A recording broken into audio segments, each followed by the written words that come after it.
Good morning, everyone. My name is Jing, and it's my honor to be here to share my ideas. And my topic is contact patches, and my title is a method to get proper penetration value in SEMI-HERTZIAN real contact problem. And at first, I'm going to present the content of my presentation. In part one, I will introduce problem and the methodology. And an imaginary real model will be analyzed in part two, and the method several methods will be compared by applying to a curve passing case. And finally, tangential solutions and draw conclusions. And let's begin with the Hertzian contact theory. I think you may be very familiar with this method. And now I'm going to talk about the condition or assumption of this method, not the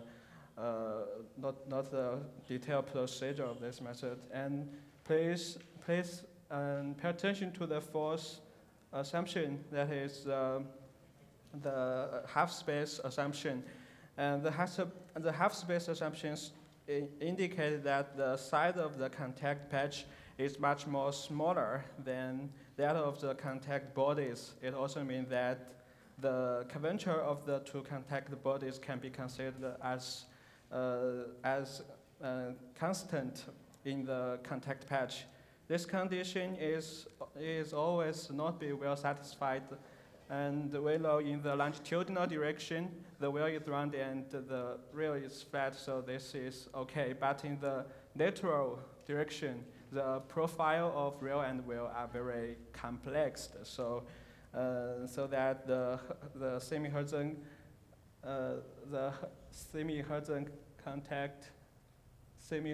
contact theory has been come up. Please see more details at the reference one.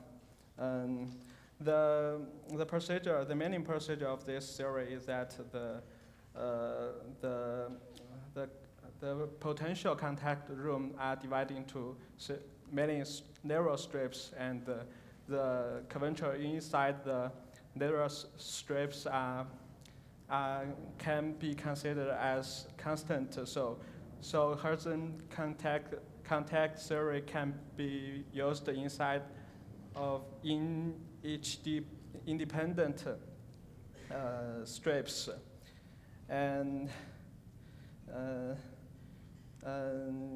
in order to decide the span of the lateral, decide the span of the contact patch in the lateral direction, and the concept of virtual penetration was introduced. This method seems very nice, but there are some limitations of the method.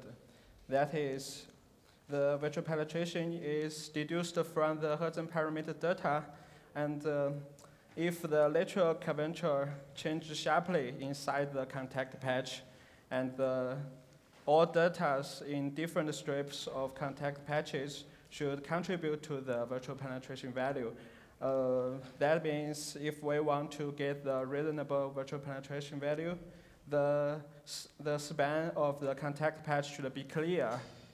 But the contact patch is determined by the virtual penetration in this method, so that can logic problem. And now, have we saved it? What can we do to save this problem? Our solution is that we found that if we used a local curvature to represent the curvature of the whole contact patch to get a pro-mixed penetration value. Finally, the integration of the normal pressure distribution calculated from the formula in last page will be different from the applied load of the load to the two bodies. So we come up with an iterative compensation method, and P here. So we here P stands for the applied load, and N is the normal pressure calculated from the former formula. And if the compensation factor COM is close to 1, so we stop the integration. And then we move on to imaginary real models to illustrate the importance to compensate the penetration value. In case one shown in the dot lines, the black dot lines represent for the profile of the natural imaginary wheel, and the red dot line is the curvature of the natural curvature, relative curvature of the wheel and real, and the real is considered as a plane, a flat plane. So this case satisfied with Hertzian contact assumption. So I can say that the result from the Hertzian method and SEMI-HERTZIAN method, and the method we come up are the same. The contact patch and the pressure distribution are all the same, but when the case two, the lateral profile of the wheel is changed. The curvature of the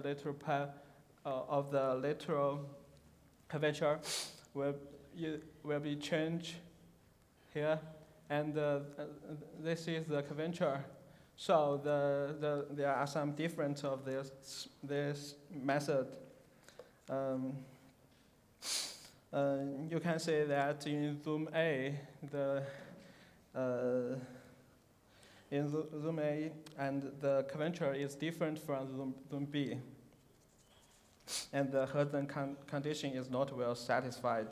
And then we find that the integration of the pressure calculated from the formula is 32% smaller than the applied load. After 2 times integration, this error reduced to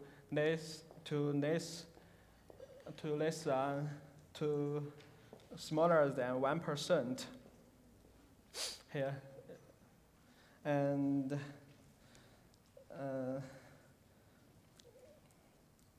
we also calculated some other workings we didn't have to plan here, and we find that the sharper the little curvature change and the sharper the curvature change, the more the method differ from each other. Nonetheless, the shape of the contact patches from the SEMI-HERTZIAN and the penetration adjusted method are similar, but the shape are similar, but the value are different from each other. Then as a multiple body system dynamics model of a vehicle passing a curve is set up, and here, there might be a video can perform video. The vehicle firstly run on the straight lines and then enter the curve. It's here.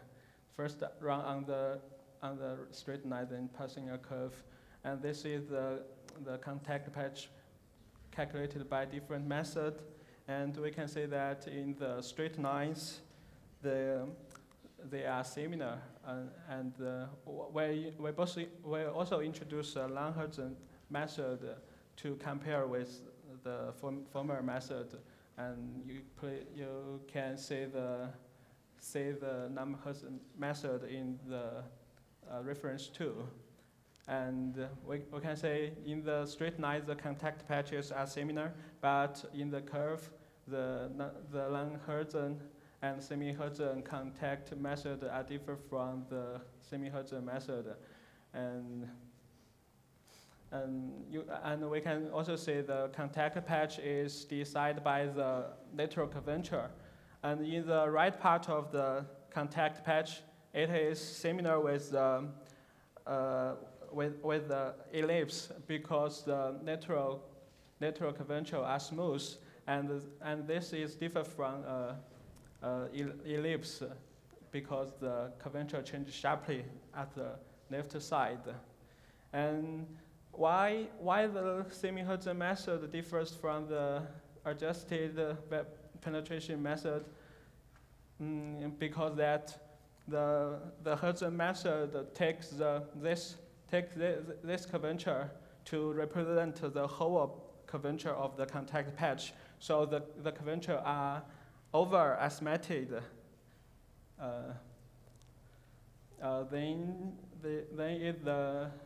Then the pressure distribution are also calculated, and you can see in the straight line, it is similar, but in the curved line they are different. It's similar at the contact patches. Then some tangential solutions are also applied. A minute.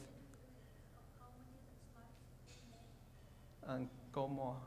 Can we go more? Okay.